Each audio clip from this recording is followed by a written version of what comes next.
Bom, o segundo turno da votação da PEC Fura-Teto será feito ainda hoje. Para analisar a tramitação dessa proposta no Congresso, já vamos conversar com o senador Plínio Valério, do PSDB do Amazonas. Oi, senador, bom dia para o senhor, seja bem-vindo. Bom dia, Karina. Bom dia, o pessoal que está ouvindo aqui, está ligado. Bom programa para nós. Bom, senador, vamos lá. Ontem foi aprovado o texto base em primeiro turno na Câmara dos Deputados, com algumas modificações, algumas alterações, inclusive o prazo de vigência da PEC era de 2 anos, agora para 1, né? Segundo a Câmara dos Deputados. Bom, se aprovado este texto hoje em segundo turno, volta para o Senado.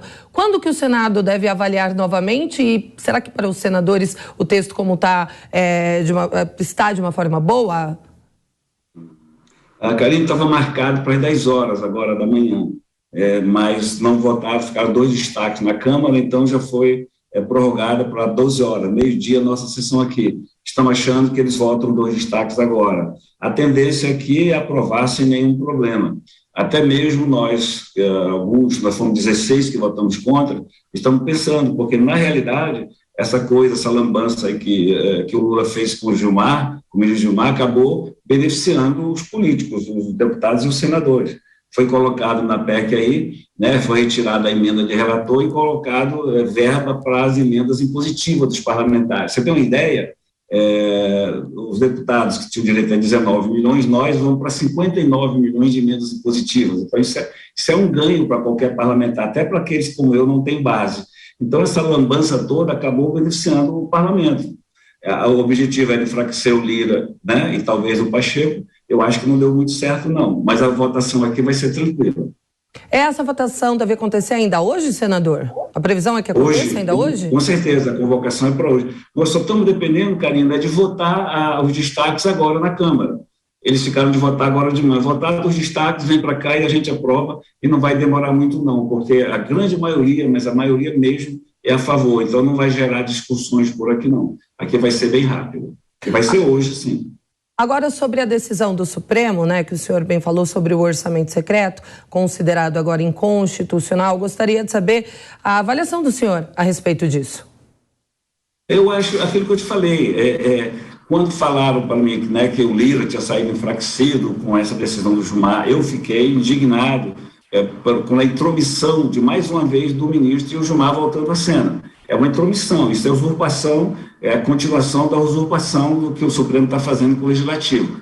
Protestei contra isso e protesto também. Mas na Câmara eles deram um jeito. Olha só o que vai sair daí. Reduziu para 1 ano, né, que contenta a gente, que estava querendo 1 ano aqui no Senado, ficou em 145 bilhões para o PT, contenta o PT, e colocaram e aproveitaram para votar o que chama de orçamento secreto, que é a emenda de relator, e colocaram metade disso para os parlamentares. Então, acaba todo mundo saindo bem. Eu acho que não saiu como o Lula queria, né, mas ele foi beneficiado, 140 bilhões, e deixando fora do teto muita coisa ainda, ele acaba saindo beneficiado, não tanto quanto queria.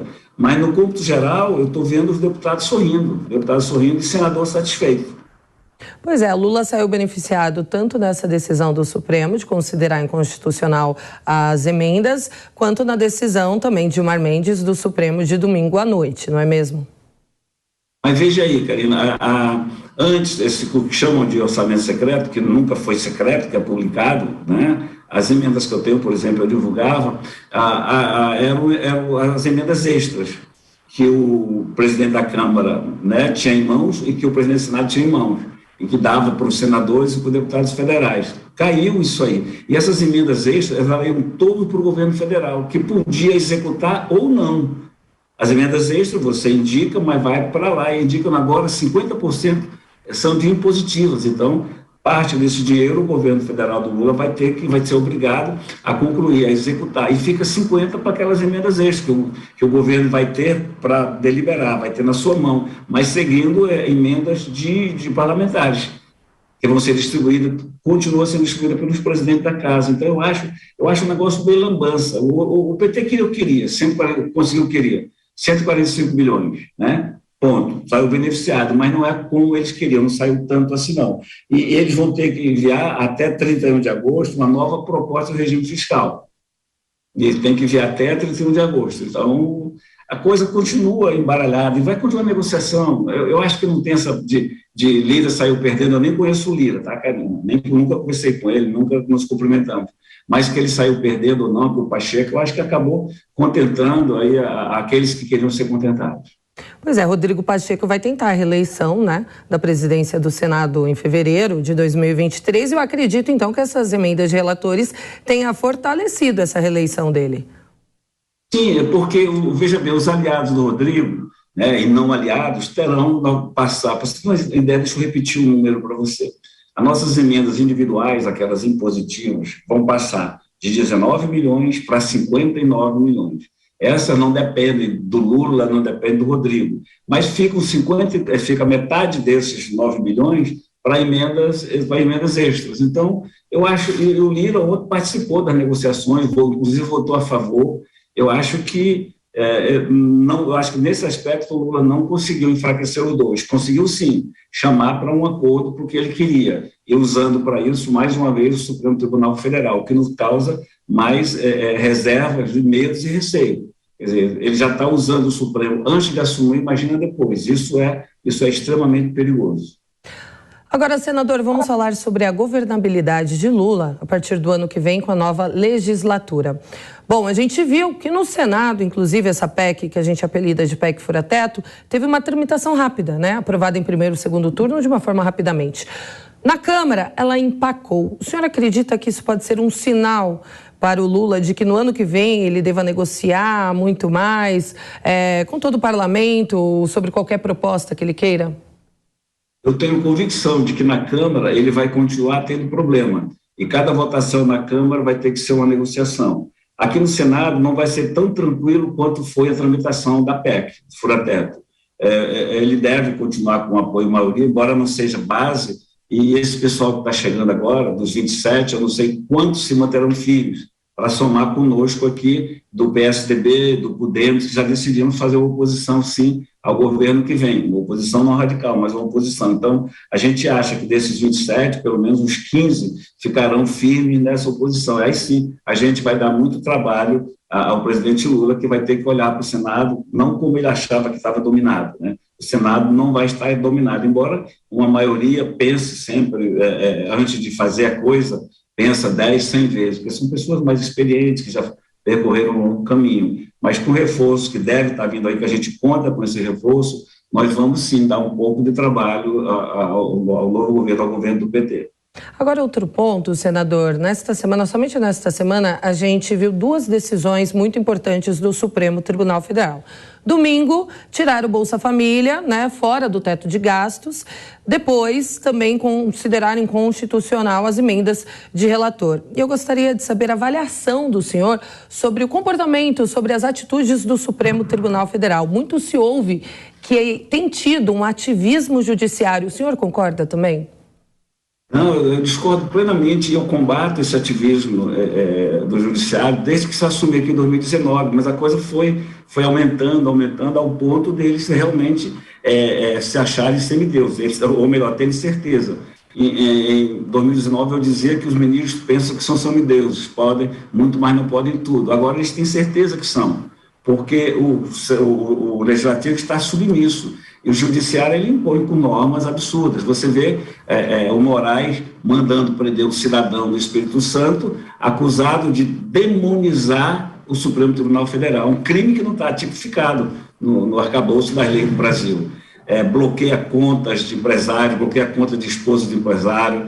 A gente tem o Moraes prendendo quem não deveria estar preso, no caso o Índio, cidadão de bem, e o Gilmar soltando que deveria estar preso, no caso o Cabral. E aí nós temos aí, não tem como não fazer uma alusão, Karina, Cabral indígena, né? O descobrimento do Brasil, Cabral encontrou os índios, só que o Cabral está fora e o índio está preso. Então, quanto a essa promissão, a gente luta muito. E tem um perigo agora, cara, que eu alertei ontem, já é pela 5ª vez. O presidente Rodrigo Pacheco criou uma comissão para estudar, reformular a lei do impeachment, que hoje é simples e fácil de emplacar e pichar ministro do Supremo. E o anteprojeto chegou para nós. É um absurdo o anteprojeto. Foi comandado pelo ministro Lewandowski. É um absurdo. Ele é feito para blindar o Supremo Tribunal Federal. Se você quiser, eu dou aqui alguns exemplos. Senador, daqui a pouquinho eu vou querer falar sobre isso com o senhor, inclusive sobre a soltura de Sérgio Cabral, mas antes eu peço licença, porque eu vou chamar agora a Luciana Verdolin, a nossa repórter diretamente de Brasília, com algumas informações, inclusive sobre a PEC, né? Porque a Câmara dos Deputados aprovou em primeiro turno, por 331 votos a favor, 168 contra, o texto base da PEC da transição. Luciana Verdolin, bom dia, seja bem-vinda. Conta pra gente, por gentileza, o que muda, então, com essa decisão. Bom dia, Kalina. Bom dia a todos. Olha, a expectativa é de que, finalmente, aí os trabalhos sejam encerrados aqui no Congresso Nacional com a aprovação da proposta de emenda à Constituição, da chamada PEC Fura-Teto. Foi aprovado ontem, em primeiro turno, o texto que foi acordado, né, entre aliados aí do governo de transição e o presidente da Câmara, deputado Arthur Lira. A sessão aqui na Câmara estava prevista para começar às 10 horas, já abriu, inclusive, a lista de presença, já são mais de 310 parlamentares que confirmaram presença nessa sessão, que oficialmente ainda nem começou. Então, é preciso votar aqui na Câmara em segundo turno a PEC. Depois, como houve alterações no texto que veio lá do Senado Federal, é preciso votar também em 2 turnos lá no Senado. Aí sim, pode-se promulgar a PEC e pode-se começar a discutir um outro assunto também que é bastante importante, a questão do Orçamento Geral da União do ano que vem. O relator do orçamento, o senador Marcelo Castro, explicou, Kalina, que só vai finalizar o relatório dele depois de concluída todas as negociações aqui no Congresso Nacional da PEC Fura-Teto, que vai liberar para o governo eleito algo em torno aí de 140, quase 200 milhões de reais para poder gastar no ano que vem. Os recursos vão garantir, por exemplo, o reajuste do Bolsa Família de R$400 para R$600, R$150 para famílias que têm crianças aí de até 6 anos de idade, mas também vai possibilitar utilizar recursos de excesso de arrecadação, por exemplo, em investimentos, o que não estava previsto no orçamento do ano que vem. Agora, uma das grandes modificações foi a questão do prazo de validade dessa medida, apenas 1 ano. O Senado Federal tinha colocado o prazo de validade de 2 anos. Essa discussão ontem, que foi feita pelas lideranças aqui da Câmara, reduzir o prazo, então o novo governo vai precisar discutir no ano que vem tudo novamente, se quiser manter esses benefícios. Foi modificada também a questão das chamadas emendas de relator. Com a decisão do Supremo Tribunal Federal de considerar os valores inconstitucionais, o que os parlamentares fizeram, Kalina? Eles ratearam quase 19 bilhões de reais em emendas que seriam destinadas ao relator do Orçamento Geral da União. Metade desse valor vai ser definido, vão ser para emendas chamadas individuais impositivas, tanto da Câmara quanto do Senado, e os outros 9 bilhões e 700 milhões de reais vão ser destinados ao Executivo para que ele possa também indicar onde vai aplicar o dinheiro, que ministério vai receber recursos dessas emendas parlamentares. Os parlamentares das emendas individuais, com essa modificação, vão somar no orçamento do ano que vem quase 20 bilhões de reais. São mais de 310 deputados que já confirmaram presença nessa sessão, que vai começar daqui a pouco aqui na Câmara dos Deputados. Agora, Luciana, o Congresso também aprovou o projeto que aumenta, né, o salário de parlamentares, presidente da República e ministros. Olha, Kalina, um aumento bastante poupudo.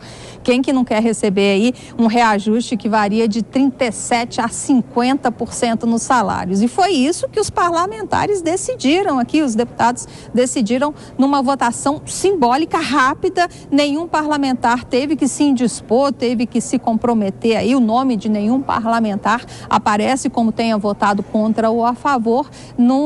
É o caso das votações simbólicas. Então, isso vai elevar o salário de presidente da República, por exemplo, de 30 mil para quase 46.400 reais por mês, que é o limite, é o teto do funcionalismo público federal. Os salários dos ministros do Supremo Tribunal Federal também serão reajustados. Um parlamentar que hoje ganha 33.700 reais, a partir de janeiro do ano que vem, passa a ganhar 39 mil reais. Agora, Em abril, já tem um novo reajuste para os parlamentares, que vão receber 41 mil em 2024. Novo reajuste para 44 mil reais em 2025. Aí eles vão receber 46 mil reais. Servidores tanto da Câmara quanto do Senado, eles tiveram reajuste de 18%, 19%, escalonados em 3 anos. A justificativa é de que eles estão há vários anos sem reajuste, que não se trata aí de um aumento salarial, apenas de uma recomposição nos salários que são bastante elevados. O Legislativo, Kalina, é o poder aqui em Brasília que paga os melhores salários que ultrapassam aí 20, 30 mil reais por mês. Pois é, Verdolim, não tenho nem o que comentar. Obrigada pelas informações, mais tarde volto a te chamar. Bom, senador Plínio, voltamos à nossa conversa, à nossa entrevista. A Luciana Verdolim apontou uma coisa muito importante que eu esqueci, inclusive, de abordar com o senhor. Com a aprovação da PEC da transição, e aí o Congresso vai ter que destravar o orçamento do ano que vem, finalmente, né? Nós só podemos sair depois de votar o orçamento, mas eu acho que a questão toda, o que estava travando, eu fui relator setorial de esporte e cidadania. Os relatórios setoriais foram entregues sem muito problema. Então, o que estava travando era exatamente essa questão da emenda do relator. Eu também não vejo problema. Eu acho que, Karina, hoje a intenção era aqui encerrar o Senado aqui, voltando à pré-transição e algumas outras coisas. E amanhã tem o Congresso Nacional. Eu não vejo, depois de destravado isso, votado aqui, essa questão definindo tudo isso, eu não vejo muito problema na votação do orçamento. Até porque, deixa eu te repetir, o parlamentar, tanto o deputado federal como o senador, saiu extremamente beneficiado com essa lambança, com essas mudanças, essas coisas todas que aconteceram na PEC de transição. Agora, senador, sobre os desafios a partir do ano que vem, com a nova legislatura, para o senhor, quais devem ser as prioridades, as primeiras propostas a serem analisadas? A gente sabe que o governo Lula já sinalizou que deve fazer, primeiramente, tem como prioridade a reforma tributária. O que o senhor acha disso? Eu acho que em termos coletivos, em termos de Congresso, de Senado, de Câmara, eu acho que a reforma tributária. Não tem como você evitar, é o momento, tem que atacar, tem que enfrentar a reforma tributária. E individualmente a gente vai trabalhar sempre pensando no bem-estar do nosso Estado, e eu, particularmente, eu fico extremamente preocupado, Karina, e tenho combatido muito isso, essa intromissão do Supremo. Nós temos que dar um basta nisso. Isso é uma atuação individual, embora eu acho que eu estou cobrando do Senado isso. A gente vai, a reforma tributária como obrigação, porque tem que destravar vários gargalos, mas eu vou continuar batendo nessa tecla de que o Supremo precisa respeitar o Legislativo, de que essas coisas que o Moraes está fazendo não podem continuar. Então, a minha atuação vai ser nesse sentido e enfrentar a reforma tributária, mas tem uma ressalva aí a reforma tributária. Por que ela não coloca em votação? Tem 2 reformas aí. Por que é difícil? Porque nessa hora cada senador, cada bancada, cada deputado federal, cada bancada de Estado vai olhar para o seu umbigo. Não tem como o deputado que representa o Estado, o senador que representa o Estado, não olhar para o seu umbigo. E nós, particularmente, na Amazonas, temos uma questão muito delicada, que é debatida, mas que para nós é primordial, que é a Zona Franca de Manaus. Então, a reforma tributária é a mãe de todas as outras reformas, destrava todos os gargalos. Bom, senador Plínio Valério, muito obrigada pela entrevista. Desejo uma ótima quarta-feira para o senhor. Me permita, Karina, só finalizar dizendo que, embora eu queira, mas não vi o momento, e fui um dos 4 senadores que nós votamos contrário a esse aumento todo. Embora seja preciso, mas não é o momento. Quero só dizer ao telespectador brasileiro que o nosso voto foi contra. Um bom dia, paz de Cristo a todos.